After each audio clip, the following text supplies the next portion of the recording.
In this video, I will review the technique of using confidence intervals to help determine the clinical meaningfulness or significance of a group comparison above and beyond using the p-value or the idea of statistical significance. So as we think about this concept, we first need to kind of review a little bit what hypothesis testing, p-values, and statistical significance really mean and what it's telling us in context of doing a research study.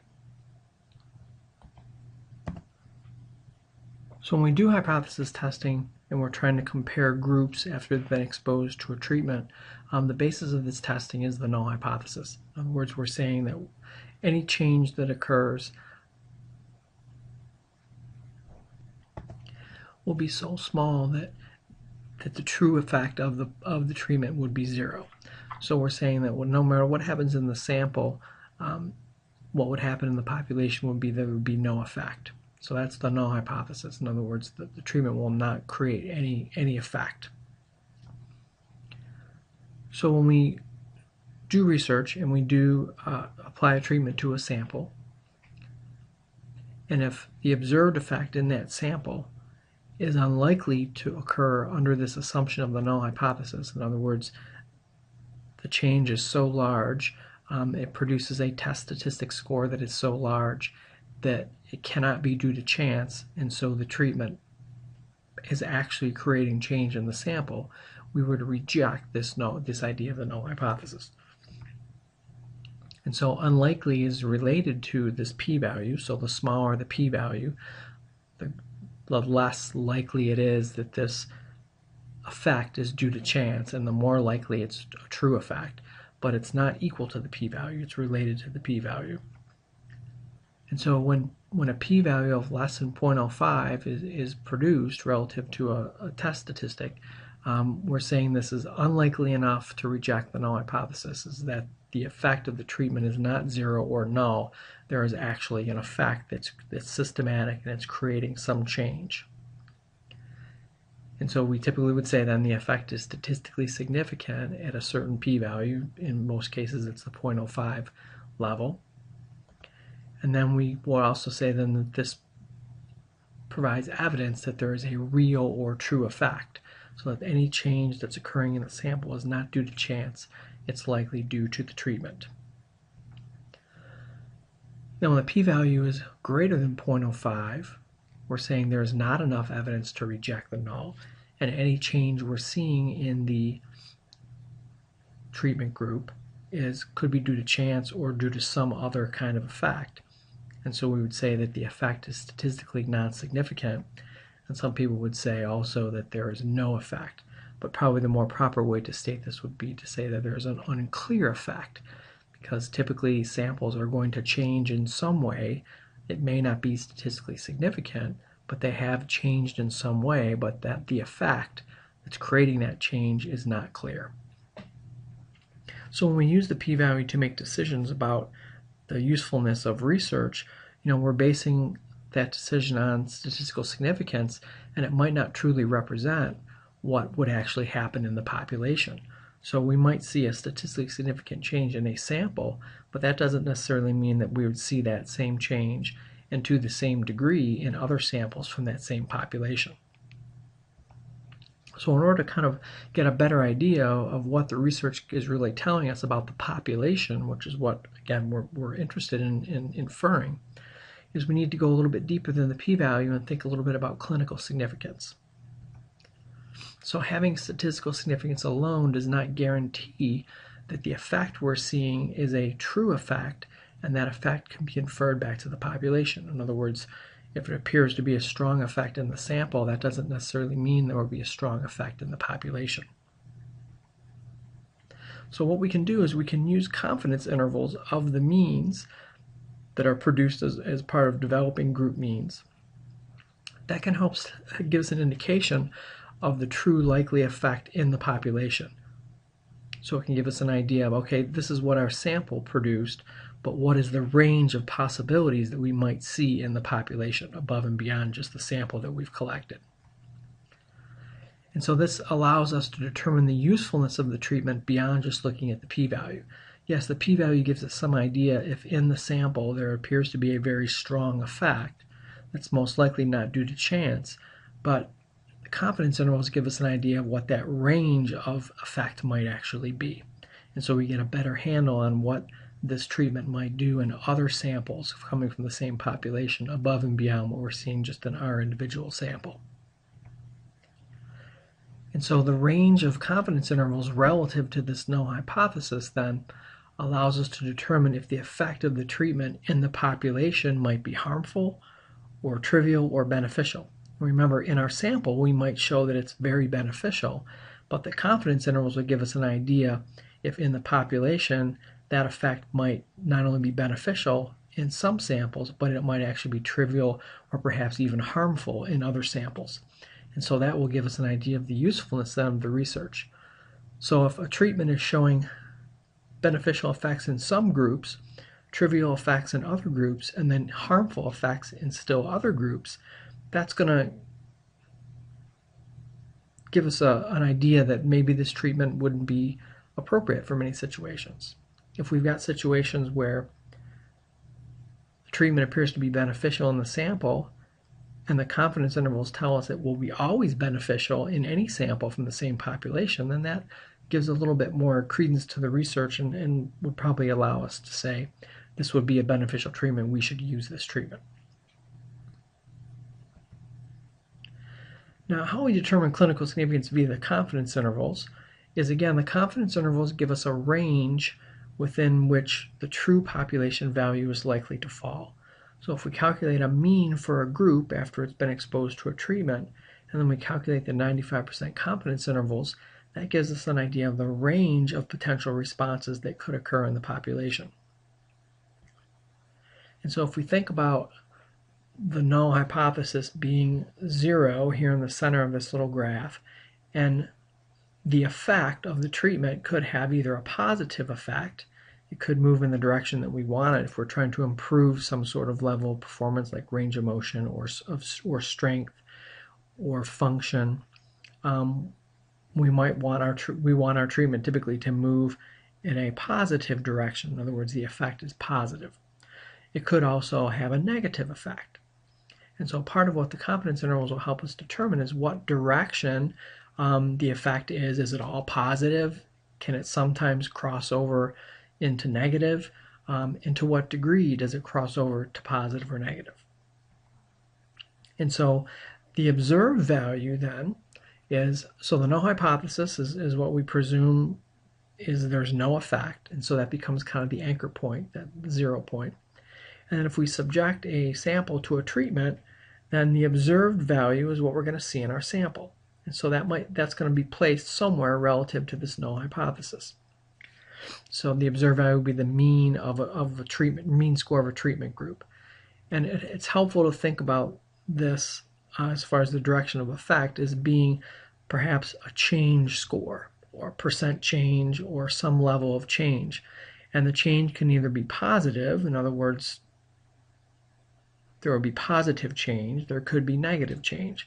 So we can think about it in a directional way as well.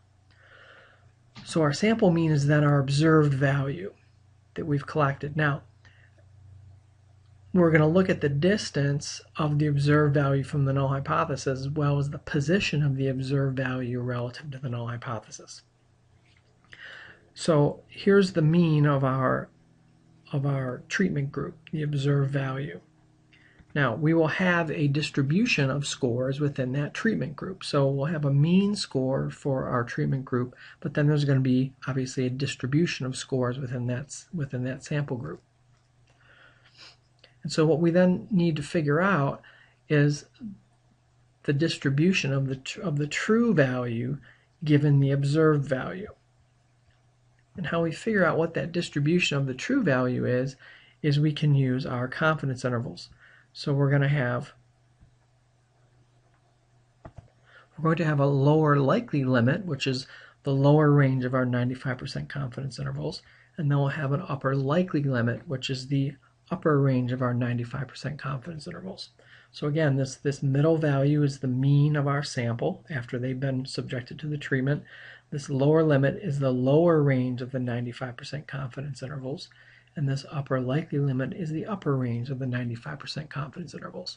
So now that gives us an idea of not only how did our sample respond to the treatment, but how would other samples in the population also respond to the treatment? Would the majority of them have a positive response, or would some of them potentially have a negative response to the treatment? So that gives us a better idea of what the typical, or what the majority of samples, how they would respond to the treatment. And so again, this highlighted area in the curve represents the response of 95% of all the samples in the population. So as you can see in this example, the majority of them are to the right of the null hypothesis. In other words, they would have a positive response to the treatment, but there is a portion of the group that would have a negative response to the treatment.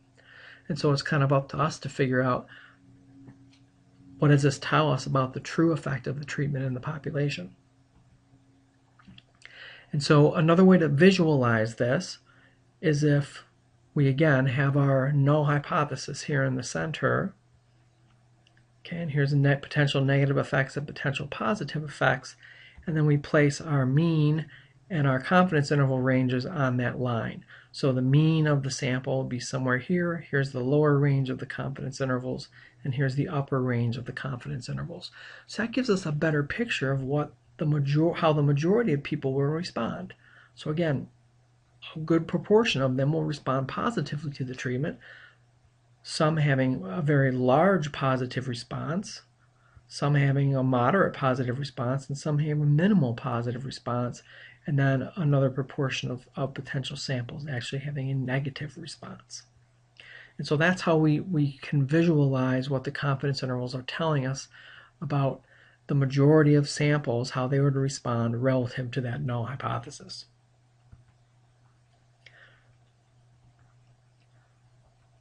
Okay, so for clinical significance, we need to interpret the confidence limits or confidence intervals in relation to what we consider to be the smallest clinically beneficial as well as the smallest clinically harmful effects. So what are kind of our ranges to say if the treatment, in order for us to say it's clinically important or useful, it has to go beyond a certain level of effect, a certain level of response, in order for us to say that it's useful to us or important to us. So again, we usually think of this as being equal and opposite in sign, so we could have large negative effects or large positive effects, harmful versus beneficial. We could have small harmful effects or small beneficial effects. And so we need to kind of decide what those limits are going to be. And so we can usually define these regions of responses relative to the null hypothesis as being either beneficial, trivial, or harmful. Now, sometimes we can use the MCID, the minimal clinically important difference, or other similar measures if we have available, but we typically will use the 95% confidence intervals of a control group to kind of set that range of trivial, harmful, or beneficial. So again, if we've got our positive and negative responses, and our 0 is the null hypothesis here in the center, and so let's just say that, well, either if we have an MCID or if we don't, we would then say that the smallest clinically beneficial effect will fall in this area. The smallest clinically harmful effect will fall in this area. So anything to the right of the smallest clinically beneficial effect we would consider to be beneficial. Anything to the left of the smallest clinically harmful effect we would consider to be harmful. And then anything in the middle we would consider to be trivial. So what we would do then is this null hypothesis is basically the mean of the control group. And then this right-hand line is the upper 95% confidence interval of the control group. And this left-hand line is the lower 95% confidence interval for the control group. So now we can compare the treatment group mean, and its 95% confidence intervals to this null hypothesis. And it can give us a better idea of not only is there clinical significance, but what is the practical or clinical significance of this treatment, and what does that appear to be relative to the population in general. So again, we can use these confidence intervals in these regions of trivial, beneficial, and harmful to make a decision about clinical significance. So again, here's our null hypothesis. We're saying that the control group mean is the null hypothesis, and we've set our boundaries for harmful and beneficial using the 95% confidence intervals, and now we can place a treatment group mean on this kind of template and then make a decision about whether it's clinically important or useful. So again, these bars, these dotted lines, vertical dotted lines, represent the 95% confidence intervals. And then when I place the treatment mean bar on this graph, that also represents the 95% confidence interval of the treatment groups. So our first treatment here, we can see by the blue bar, somewhere in the middle is the treatment group mean, and here's the lower and upper boundaries of the 95% confidence interval. And so in this instance, or this example, the treatment group mean and its 95% confidence intervals fall into the beneficial region. In other words, the 95% confidence interval, the lower bound, does not overlap with the upper bound of the null hypothesis or the control group. And so looking at this, we would say that 95% of all samples will have a beneficial response to the treatment. And it will all go beyond what we consider to be minimal beneficial level. And so is this clinically important? Yes, it is. So in this case, I would say let's use this treatment because 95% of the people that are exposed to it will have a beneficial response. Would this be statistically significant, comparing the mean of the treatment group to the null hypothesis or the control group? Yes, it would be statistically significant. Now let's look at another example. So now we have a mean of a treatment group that appears to fall into the beneficial range. Okay, the majority of the group falls into the beneficial range. The lower limit of the confidence interval for the treatment group overlaps the upper limit for the control group. So there are some samples that would have a trivial response, but the majority would have a beneficial response. So in this case, is it clinically important? Yes, it is, because it appears that the majority of groups would have a beneficial response. Some might have a trivial response. Is this statistically significant? Yes, it would be. Now the next example is we have a treatment group mean in which the lower bound of the confidence interval crosses over the null hypothesis. In other words, it overlaps the null hypothesis. And so there are a portion of samples that would have a beneficial response, but there's a large portion of samples that would have only a trivial response. Some of them would have a trivial beneficial response, some would have a trivial harmful response. So is this clinically important? Maybe. Would it be okay to use it? Sure, it would be okay to use it. No one's going to have any harmful responses. A good proportion of the samples would have a beneficial response, but also another good proportion would have only a trivial response. Now, is this statistically significant? No, it wouldn't be, because again, the 95% confidence interval of the treatment mean crosses the null hypothesis, so this would be non-statistically significant.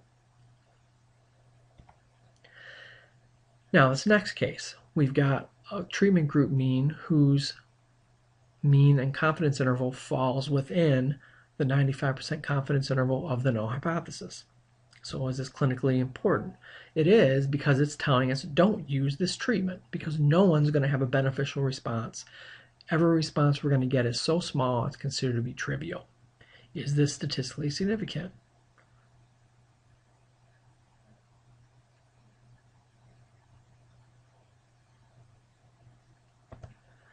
Yes, it could be, because the 95% confidence interval for the group mean does not cross over the null hypothesis. So this wouldn't have tremendous statistical significance, but it could still be statistically significant. So here's a good example of a statistically significant result that probably isn't what we would consider to be clinically significant in the sense of I'm going to change my clinical practice to use this treatment because it's really showing minimal trivial benefits. Now the next one, we can see that the null or the mean, and the 95% confidence intervals of the treatment group completely or almost completely overlap the null hypothesis. So is this clinically important? Yes. Another example of, okay, I shouldn't use this. It's never going to provide any beneficial effects in any of the samples in the population. Would it be statistically significant? No, it wouldn't be. Now here's another example where now we have some trivial beneficial responses in the treatment group, but we also have some harmful responses, strong harmful responses. So is this clinically important? Yes, because again, this tells me what I shouldn't use, because in a proportion of people, this treatment might actually be harmful. It might actually hurt their performance or hurt their response, depending on what it is we're measuring. And this also would not be statistically significant because, again, the 95% confidence intervals of the treatment groups cross the null hypothesis or overlap the null hypothesis. Another example is showing a treatment that shows some trivial response, but it also shows some harmful response. So again, is it clinically important? Yes, because it tells me what not to do. Would this be statistically significant? Yes, it would be, because the 95% confidence interval does not cross the null hypothesis.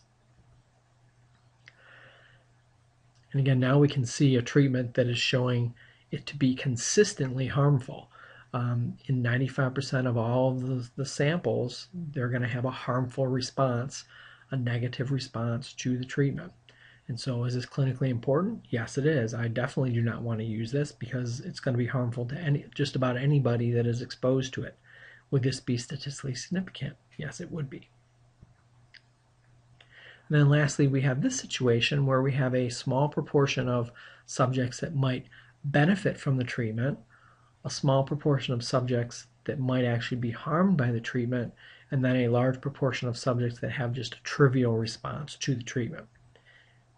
Is this clinically decisive? No, it's not, because we have some people are harmed by it, some people benefit, and everybody else is kind of in the middle.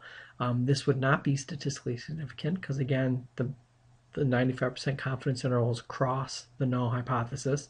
So this would be one of those situations where you could easily and justifiably say that, you know, we need more research to really understand the true effect of this treatment. So this is a graphical representation of how we can use the confidence intervals of treatment means and then the confidence intervals of a null hypothesis to make a clinically a decision about clinical significance or clinical usefulness.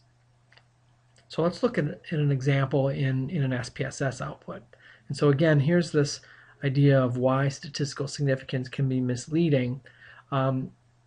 Certainly here, you know, this is not statistically significant, but we're seeing some beneficial results from that treatment. So, you know, we would have non-significant, but it appears that this might actually be effective in a good proportion of samples. And then also this idea of, you know, this particular example is statistically significant, but all we're seeing is trivial benefits. We're seeing very small responses that most likely are not clinically important.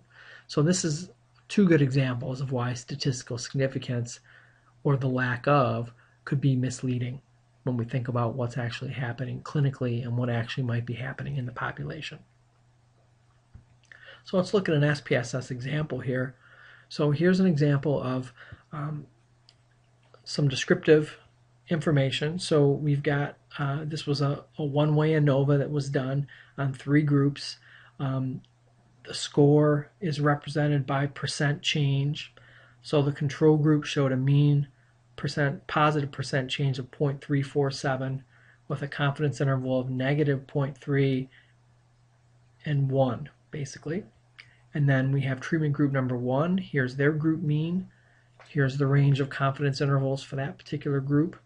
And then we have treatment 2. here's the mean for that treatment response, and then here's the confidence interval, the range of potential responses for that particular treatment. So here we're treating this value as the null hypothesis. So the mean of 0.347 is the null hypothesis. This lower bound is what we would consider to be the minimal harmful response, and 1.00 would be the minimal beneficial response. And so what we're going to try and examine is, do the treatment groups, do their confidence intervals overlap with the null hypothesis, or are they separate from the null hypothesis? So in this case, we can see that treatment group number 1, the lower boundary of treatment group number 1, does not overlap with the upper bound of the control group, or the null hypothesis. And so there's a separation between those. This lower boundary of treatment group number 1 also does not overlap with the null hypothesis. So the difference between the control group and treatment group number 1 would be statistically significant, but we could also argue that it would be clinically significant because the lower boundary does not overlap with the minimal beneficial level. And so we would say that, some samples might bump right up against that minimal beneficial level, but 95% of all samples will have a beneficial effect from the treatment. Now we can look at treatment number 2. Now we look at the lower boundary of here's the mean, 5.8. We look at the lower boundary of treatment number 2. It is separate from the upper bound of treatment number 1, and it is also separate from the upper bound of the control group. Now, the lower bound of treatment number 2 does not overlap with the null hypothesis. It also does not overlap with treatment number 1. And so we could find that this group, treatment 2, would be statistically significant from the control group and would also be significantly different from treatment group number 1. Now again, if we look at the lower bound of treatment 2 compared to control as well as treatment number 1, we can see they do not overlap. 5.1 and 3.1, there's a separation there. 5.1 and 1.0, there's a separation there. So treatment number 2, we could argue, would be clinically significant because it's going to see a consistently beneficial effect, and that beneficial effect will appear to be consistently greater than the minimal beneficial effect. It's also going to show a greater minimal beneficial effect than treatment number 1. And so if you were to ask yourself the question, well, which of the two treatments, or first of all, are the two treatments effective compared to the null hypothesis? And you could argue yes, that they both are, and they both appear to be clinically significant as well as statistically significant. But if you had to choose between treatment 1 and treatment 2, then treatment 2 would be the better choice because you're seeing a larger beneficial effect compared to treatment number 1, and it is a large distance from that minimal beneficial treatment effect. So it's quite a bit of a difference, a 4% difference. So that's how we use the SPSS output and then use the concept of these confidence intervals as far as whether or not they overlap with the null hypothesis or not to make some decisions about clinical significance. So in summary, when we think about statistical significance, can that tell us something about the effect of the treatment? Yes, it can. It can give us some indication of how likely it is that the sample is having a true response or kind of a random response to the treatment. But in order to get a better understanding of what would happen in the rest of the samples from that same population, we need to look at the confidence intervals. And then we then compare those confidence intervals to the null hypothesis using the null hypothesis confidence intervals or the MCIDs for whatever measure it is we're using. And that can give us a better idea of whether or not we have clinical significance. If we had a situation here in our SPSS output in which maybe the lower bound of treatment number 1, let's say, was 0.95, that overlaps with the upper bound of the control group. And you could say that there is a proportion of subjects that will have a trivial response as opposed to a beneficial response. And so that makes us doubt a little bit more the effectiveness or the usefulness of treatment number one. But because there is that separation between the upper and lower bound of the two confidence intervals, then we can say that it appears that treatment one will always have at least the minimal beneficial response, and in other groups will have a much larger than minimal beneficial response, as shown by the upper bound of this treatment group 1. So hopefully that gives you a better understanding of how we use confidence intervals to determine clinical significance. And we will typically use these in conjunction with other measures of clinical significance like effect size and statistical power. But this is one of the easiest ways to kind of visualize this interrelationship between statistical significance and potentially clinical significance.